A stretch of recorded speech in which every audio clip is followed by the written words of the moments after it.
आमचे नेते संजयराव राऊत सकाळी काहीतरी मुलाखतीमध्ये असे म्हणाले, असं तुम्ही म्हणता की भास्करराव काही नाराज नाहीत, मी त्यांच्याशी बोलेन, आम्ही त्यांना भाषण करायला परवा पण दिलं होतं.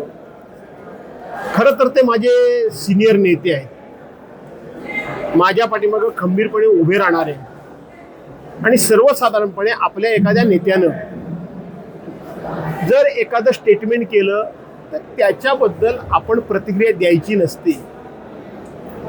परंतु अशा पद्धतीनं ते वरच्यावर मला सावरण्याची भाषा करतात. मला असं वाटतं की मला एका गोष्टीचं भान आहे की मला भाषण करायला पक्ष देतो की नाही देतो हे मला चांगलं कळतं.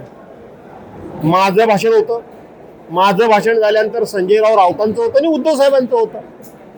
त्यामुळे पक्ष मला भाषण करायला देत नाही म्हणून मी काहीतरी बोलतोय असा एक जो संदेश त्यांच्या बोलण्यातनं जातोय, त्याबद्दल मला सांगायचं आहे की मला एका गोष्टीचं भान आहे की बाळासाहेबांच्या अष्टप्रधान मंडळामध्ये असणारे नेते सुभाषराव देसाई हे व्यासपीठावर असतात तरी सुद्धा मला भाषण करायला पक्ष देतो.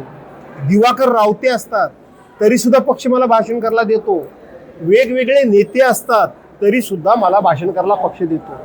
आणि त्याच्याही उपर आदित्यजी ठाकरे असतात तरी सुद्धा पक्ष मला 3 नंबरला भाषण करायला देतो.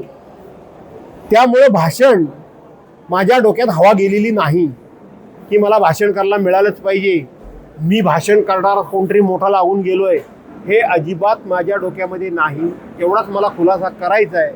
मी भाषण करायला उभा राहतो तेव्हा काही ठरवून करत नाही, उभा राहिल्यानंतर जे सुचतं ते बोलतो.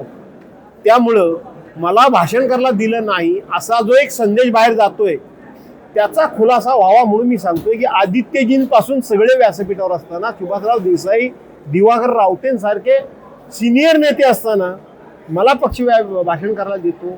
त्यामुळे मी भाषणाबद्दल ही माझी नाराजी नाहीच, विषय पण नाही नाराजीचा. त्यामुळं त्याच्याशी तो लिंकअप करू नये एवढंच मी फक्त सांगतो.